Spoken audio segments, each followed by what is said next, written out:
Hello everyone, and peace of Christ all of you. I apologize I'm late because I was using Petra time. Uh, it's an Arab appointment, so I apologize for making you waiting. Uh, Today our topic, actually, I was going to talk about something else, and then somebody asked me a question. I saw the email, and then I saw, okay, well, this is more important, let us talk about it. All of us, we heard about the claim that Mecca, or let us say the Muslims, they worship, the early Muslims, they used to go and worship toward Petra. I will play a little bit of a clip so we can understand what we are talking about. The one who came with this theory, he's a historian. His name is Dan Gibson, or Dan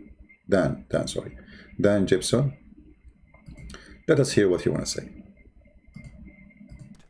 He has extensively researched the peoples and places of the ancient world before Islam. I first came to Arabia in my early 20s, and I've spent more than 30 years exploring every corner of this amazing part of the world, piecing together evidence for a radical new theory, which I believe will change our understanding of the past. Years of study have led me to the conclusion that Islam began somewhere other than where the conventional histories suppose, and that in early Islamic writings there are clues and references that reveal the hidden truth about the Mecca mystery. Back in 2002, I had occasion to visit a conference on Nabatean studies organized here by the Al Hussein bin Talal University. During the conference, I had occasion to speak with leading archaeologists from Saudi Arabia and from Jordan. I asked them specifically about the archaeological record in Mecca. While not wishing to be named or quoted, they admitted that there was no archaeological record in Mecca before 800 AD. I had expected them to defend the opinion. Okay, just take a note. See, there is reasons for things to be rejected. There's reason for things to be accepted, right? So I agree with this guy that Mecca is nothing. I mean, there's no record of it. This Mecca thing, it is nothing. Actually, just to confirm what this man is saying, regardless if I agree with him or not, later you will know how much I agree and how much I reject.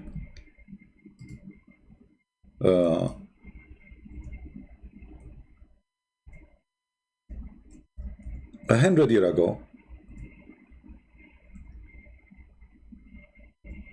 just 100 years ago, the Kaaba was nothing. If you see the pictures of the Kaaba, just 100 years ago, not 1,000 years ago, you will find this. Let me show you.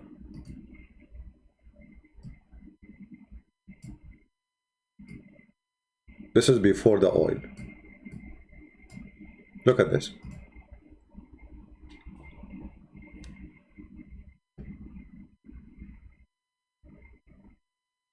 Do you see what I see? A room. There's a bunch of columns around it, made from little rocks, and a bunch of houses. Everything around it is dirt. There's nothing. It's just a room. And this room, if you read my books, you will find that this is now, I mean, this is 100 years ago. If you go a little bit back, you will see there is no roof for it. To the point that other cities, they come and they throw garbage from the top of the roof, because there's no roof, like they throw it from the top of the wall, to tell the people who worship in this place that our place is better. Look, your God cannot even stop the garbage. So I agree with this man regarding Mecca have no roots. It's just a little tiny village. What happened then, when the oil started coming, then Mecca changed, became a business. And here you need to ask yourself, if the early Muslims, they believe in Mecca, why did it not even, I mean, they have, the Muslim, they say to you, we have palaces in Spain. Do you see the building we built in Spain? First of all, you did not build any building in Spain. Go and read Ibn Khaldun, you will find that the one who built is those who you brought from Syria or from Spain itself, the one you forced them to work for you. Arab don't know how to build. And the proof is in front of you. People of Yemen are not the Arab. And they are not even Arab. And even the Muslim, they claim, oh, the Yemeni, even the Quran claim clearly that the people of Yemen was occupied for a long time by the Ethiopian, and then was occupied for a long time by the Jews, and then was occupied by the Arab. All study show that those who live in Yemen, they don't even speak Arabic. So what happened to this Mecca? Why the Caliphate did not spend money to make Mecca look beautiful? I mean, if this is the most holy place, the one who is building palaces in Damascus, in Baghdad, in Spain, can't he build a palace? Little rocks around the Kaaba to make it clean, put tiles in the floor. This is just 100 years ago. So we go back to the video. This is a question you have to put in your note. As long as the Muslims, they reach all the way to China, money was coming like rain. You know, invasion, the purpose of invasion is not really spreading Islam. The purpose of invasion is money and slavery. This is a Hungary, slavery, money, empire. So if they are really doing for the sake of Allah, and this is the most holy place for them, so why it was like this? That is a question no Muslim can answer. Now, we go back to the video of Dan Gibson. And by the way, if you want to watch the video of Dan Gibson in full, because we will not play it in full, we will play just a section of it, you can see it in the information down the video there. That Mecca was a walled city with houses and gardens and public buildings and temples. They said no, there was nothing like that there.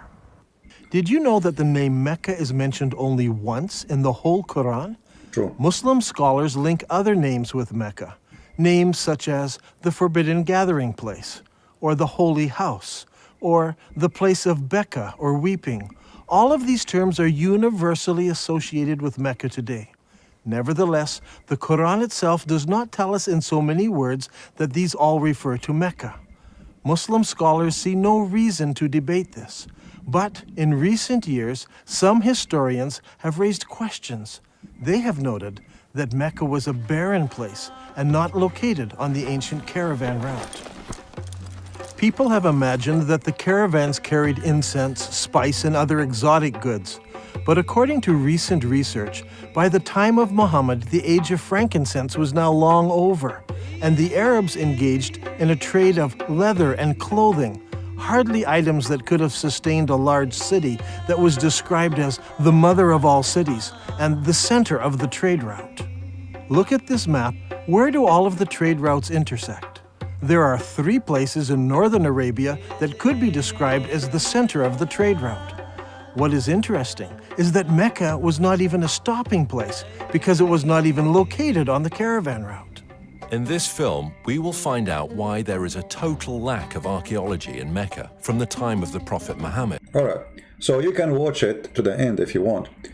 For me, I made a video before I rejected what he's saying, and I have my reasons. Because actually I did not hear him speaking, I heard J. Smith, and J. Smith, he did not lay it out clear. So what J. Smith, he said, that there is many old mosques, they are, the direction of them toward Petra.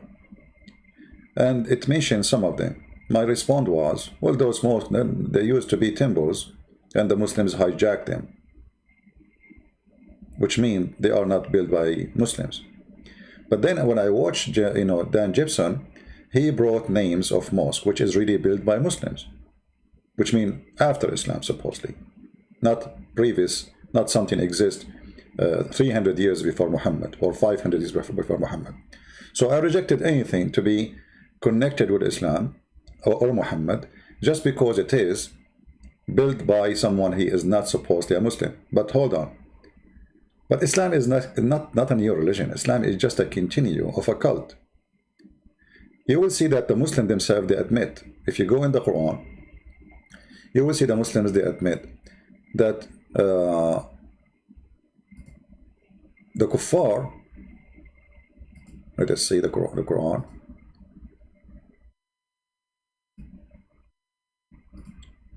or the one who they call them mushrikeen.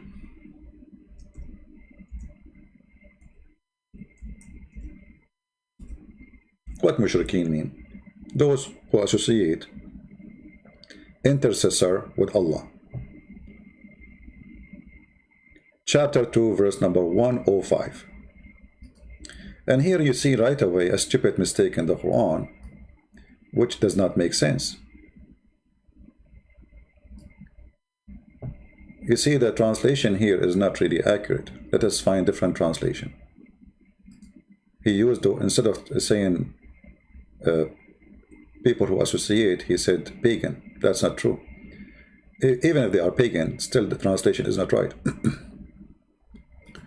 We change the translation, or the translator.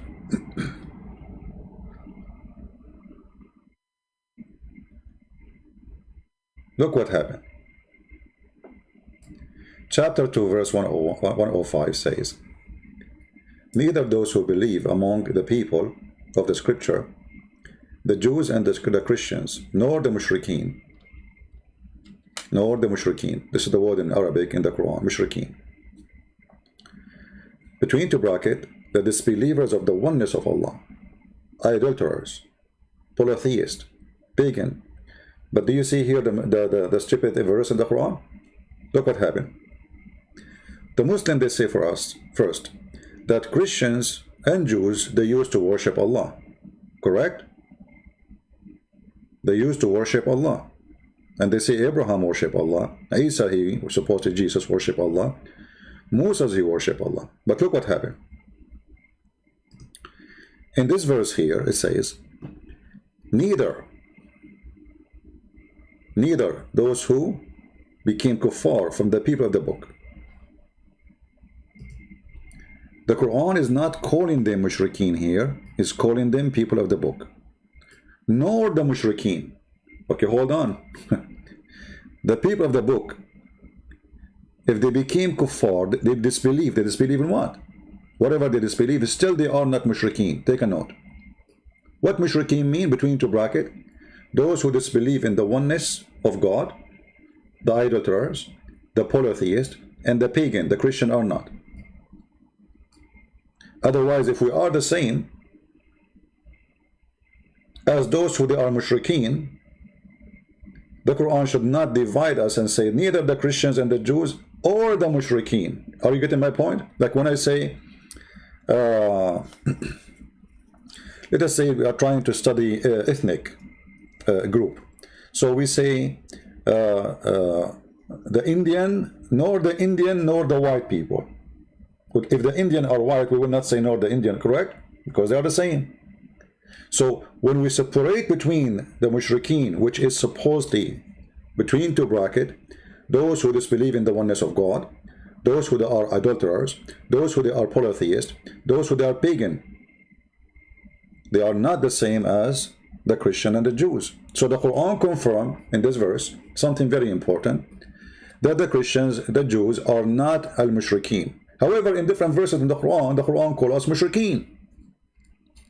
And that is showing you that the one who wrote the Quran is an idiot,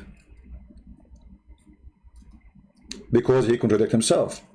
For if we are the mushrikeen, here the verse is wrong. You should not say nor the mushrikeen if the Christian and the Jews are the mushrikeen. Remember here, it says already that those Christian and Jews, they are the wrong one, supposedly. They disbelieve. You know what I mean? A Muslim here, he can't play the game, say, oh, he's talking about the good Christian who believe in Jesus. No, it says those are the one who disbelieve in Muhammad. So even the Quran, who speak negatively about the Christians in this verse, that they are people who disbelieve, and the Quran explained to us that those are, when you say, the second you say the people of the book, right away you mean to believe, the Christians and the Jews. Immediately. unless you name them by name. You say like Christian, which is supportive of Nasara, or you say the word Jews, which is Yahud. So the Quran here make differentiation between the Mushrikeen and the Christian and the Jews. Why we are not the same? Because we don't worship the same God. The Mushrikeen is the one who believe in intercession of others to Allah. So they worship Allah. So Muhammad himself, he worshiped Allah, the God of the Arab before him, the God of many other nations around him before him. He is just a follow pagan, follow what was exist. So Muhammad, he want to get close to the Christians in their belief. He want to get closer to the Jews in their belief. What is the belief? There's one God. So Muhammad starts saying there's no God, don't have 3 daughters.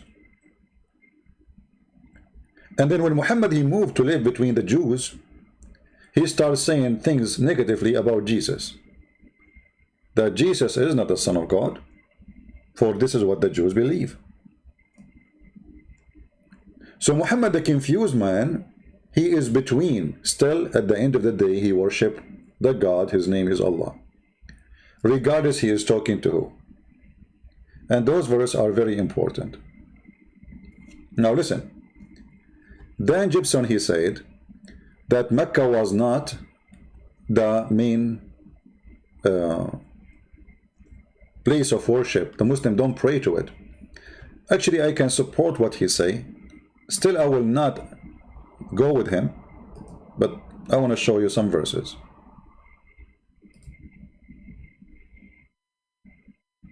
And feel free to take notes, please, if you are a person who like to study and, you know, get educated. Some people here, they are just for entertainment.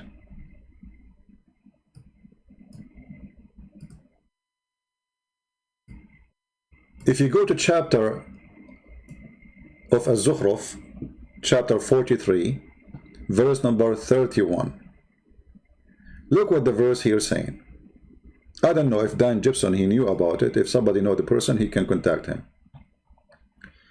Also they say, why it is not the Quran sent down to some leading men in either of the 2 cities?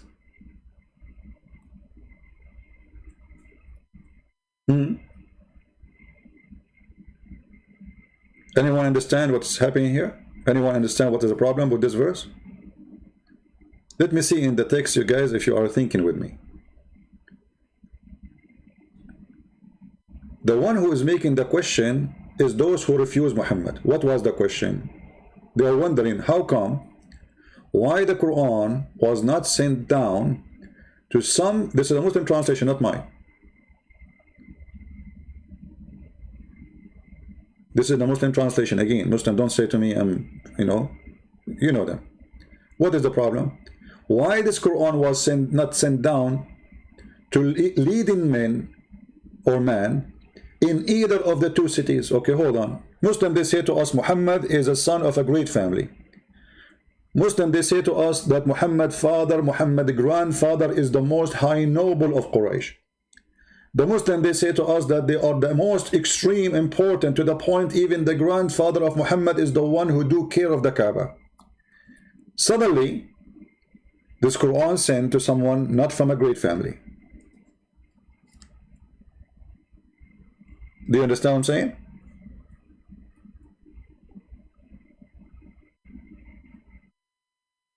Are we listening, guys? This verse in the Quran, if anyone he can have a contact with Dan Gibson, send it to him as a gift from me to him. The Quran confirmed that the Quran was sent down not to someone he is from a great family, and not for someone from the 2 cities. What cities? You go right away and you read the interpretation, you will see the Muslim, they say to you the city of Mecca and the city of At-Taif. Let us go and see the interpretation. So the Muslim will not say we are making things up. Again, chapter 43, verse number 31. Give me a second.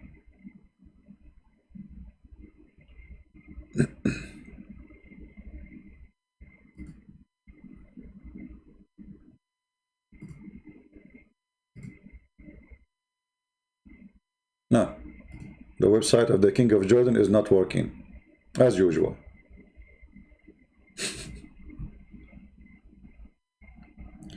I think the King of Jordan, he chose like $5 website host. This is how much he care for his prophet. Okay, let's see here.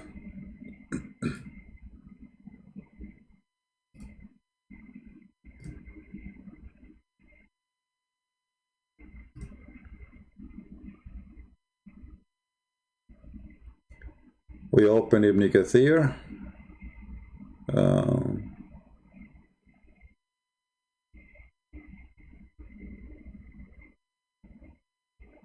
Here we go. This is Ibn Kathir. Even I prefer the other website because this website, the text is so small. When you put it on the screen, it doesn't show really good. But anyway, you can open, maybe the admin, he can post for you the link. Again, this is Ibn Kathir, chapter 43, verse number 31. Why not the Quran sent down to some great men of the two towns? Meaning, why the Quran is not revealed to some man who is great and permanent in their eyes from the two towns, i.e. Mecca or At-Taif? What does verse confirm to us? That the Quran was not revealed to someone from Mecca, neither from At-Taif. And the proof of that, you see, what is the problem? The problem is a great man or from both. Because if the complaint is why the Quran was not revealed to a great man, then there's no need to say from the city of etc. Because he is from there already. Do you understand what I'm saying? People, do you understand what I'm saying? The Muslim confirm that the complaint is like why the Quran is not sent to someone. He have two options, or let us say two description.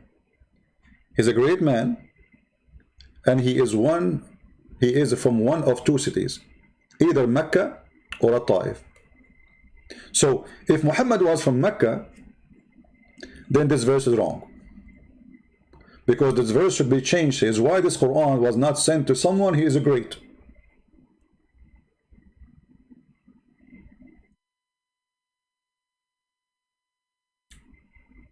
But the Quran confirm that he is not great and he is not from Mecca.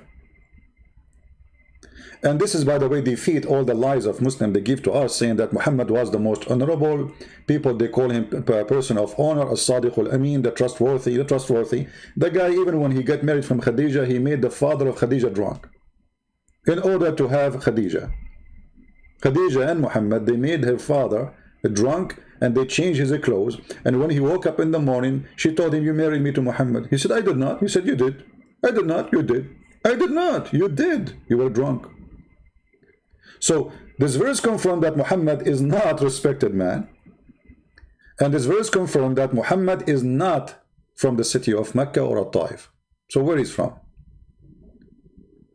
If you go to different verse in the Quran, and again this is the Muslim interpretation, all right? If you go to different verse in the Quran,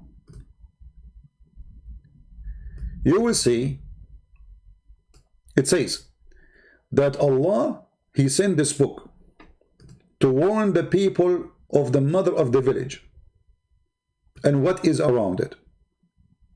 What is the mother of the village? Muslim, for sure, they will say to you, it's Mecca. But why it's not Petra? We just showed you a picture of Mecca.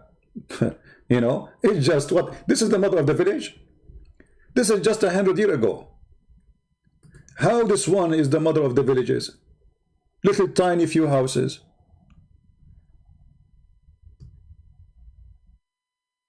This is the mother of the villages. When the Muslims, they say villages, they mean cities. Cities, this is a city?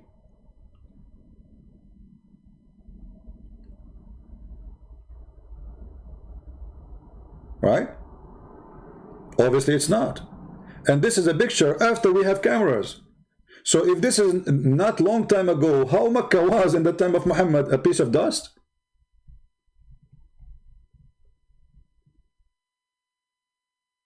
This is the center of Mecca now. This is around the Kaaba. Those are the fancy houses. Look at this. Look at the Kaaba itself. So the Quran is saying clearly, we send you this book to warn people who around the mother of the cities. So where is the mother of the cities? So when Dan Gibson, he say Petra, well, that makes sense. That is a city. That's a great city. Amazing city. Whoever built it is a genius. We cannot call the Mecca the mother of the cities. So when Dan Gibson, he come and he say, well, there's many things does not make sense with this cult, with this religion, about the existence of Muhammad, where he was exist, he have tons of reasons to accept. However, I have a problem with this. You see, in order to come from the city of Petra, if Muhammad is from the city of Petra,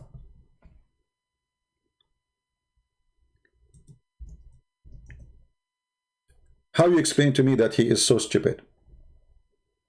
I know that this is not, I mean, you cannot depend history on it. You cannot say history cannot be proven by saying a guy is so stupid. But I can come with something important. A person who is coming from civilization, he should know what civilization is.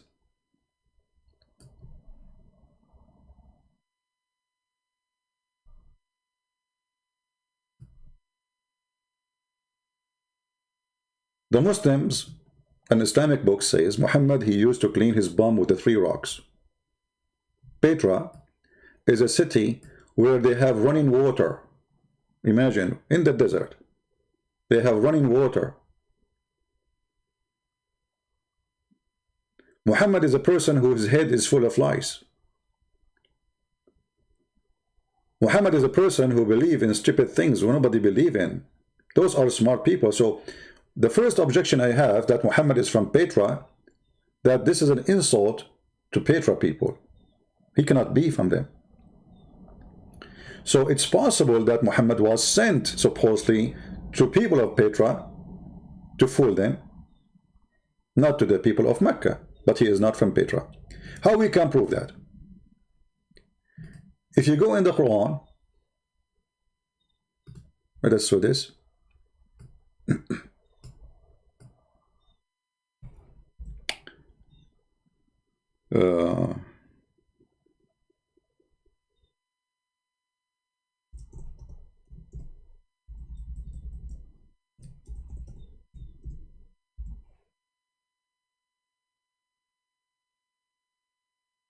Let us see.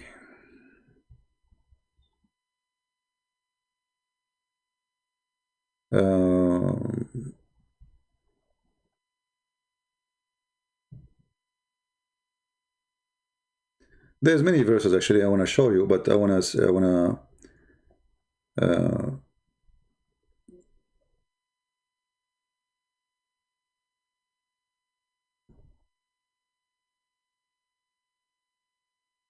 what verse we will show you.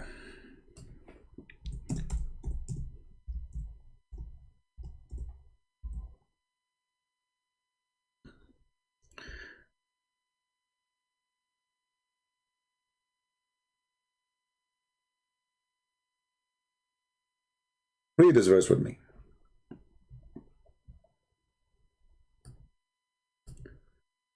The first thing you see in the screen, it says, it was not fitting for the people of Medina. But Medina is not a name of a city. Medina is a word means city. Medina is a word means city. This is not a name. So it was not fitting for the people of the city and the Bedouin Arab of the neighborhood to refuse who? To follow Muhammad. Okay. So we have to differentiate between those who live in the city and those who are Arab. Those who live in the city, they are not the Arab.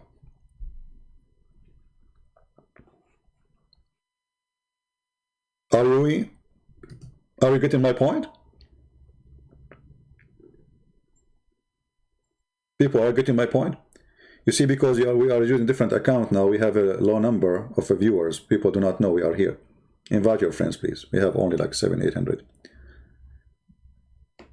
It is not fitting. It was not fitting for the people of Medina, which means the people of the city, and the Bedouin Arab, the Arab in the neighborhood. So those who they are in the city, they are not Arab.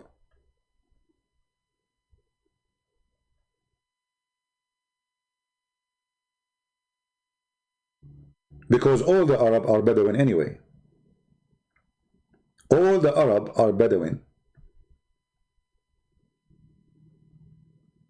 The second you say the word Arab, you are saying actually Bedouin. Arab does not mean an ethnic. Arab is a word mean people of the desert. I made a video about it, you can watch it. This is coming from the Aramaic language. Aram is a person who lives in the high hills. Arab is any person who lives in the desert. Actually, it means savage, people who live in the desert, they don't wash, they don't have any civilization. So Arab is a word was used as an insult. Like if somebody want to insult you, he would say you are an Arab. Because you don't wash, you don't have civil life, you don't have a house, you are just a person who live in the desert, there's no water. I'm not insulting the people, by the way, I'm just telling you how it is. So, the Arab people, supposedly I'm an Arab, live in the desert, they move from place to place, they have their own tents, and then they will say to you that the Arab, they became people who live in the cities. That's what they say, right? Okay. But still, why you call them Arab then? The verse here differentiate between two groups. People who live in a city and people who they are the Arab. You will see here it's adding the word Bedouin. The word in the Arabic here, it doesn't say anything about Bedouin. It says Al-A'rab. Those are the real Arab. And this is the word in front of us. You ask Muslims who are the Arab. They say to you, the Arab of the desert. Isn't it Muhammad an Arab of the desert?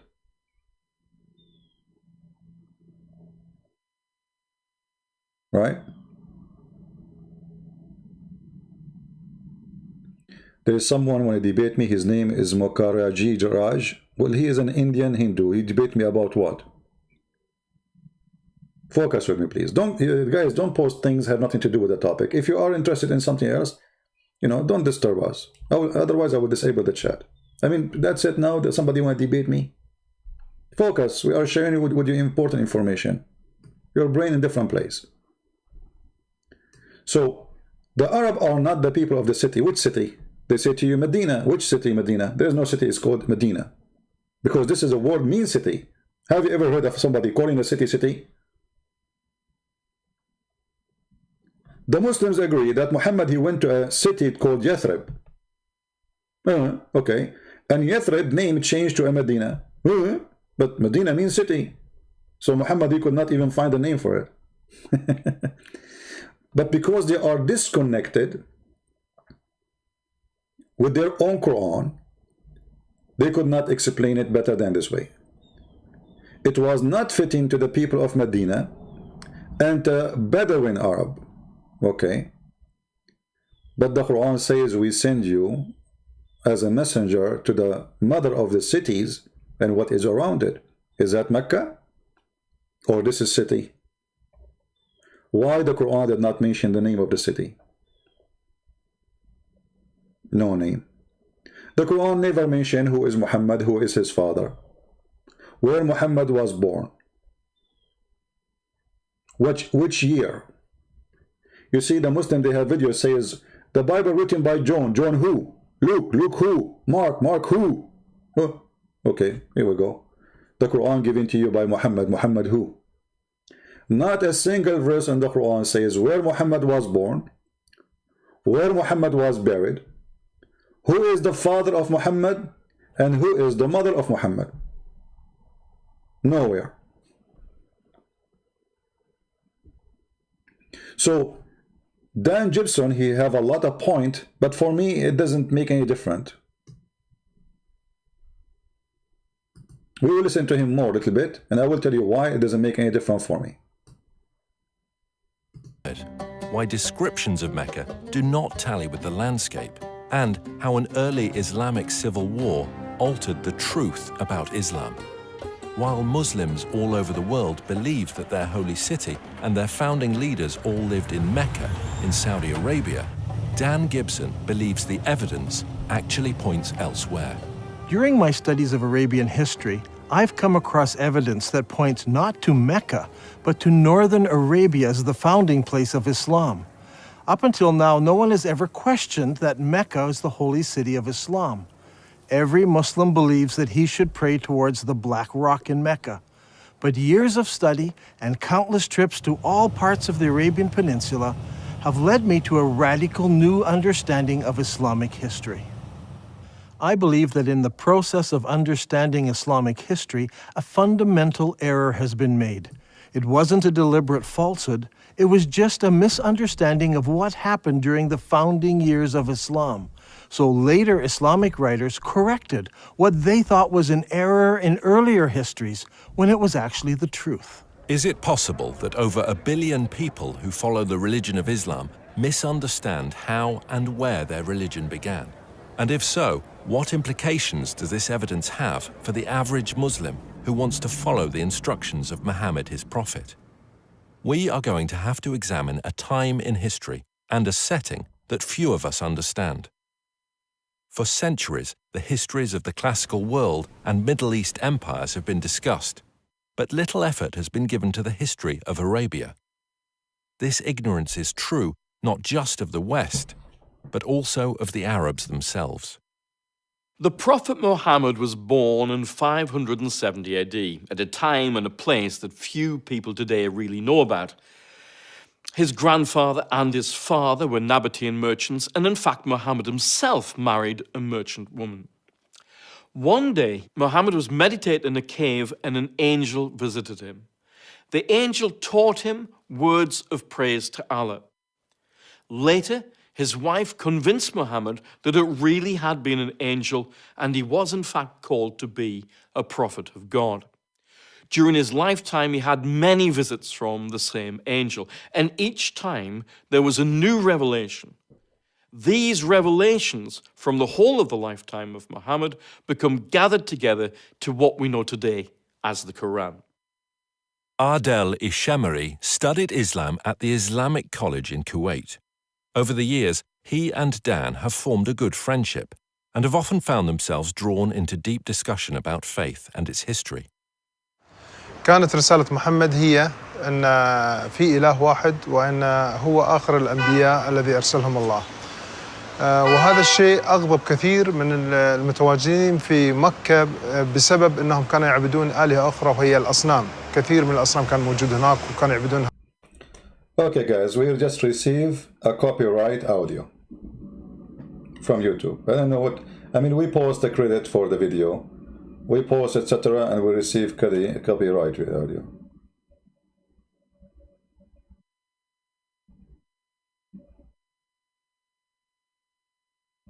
Can you believe it?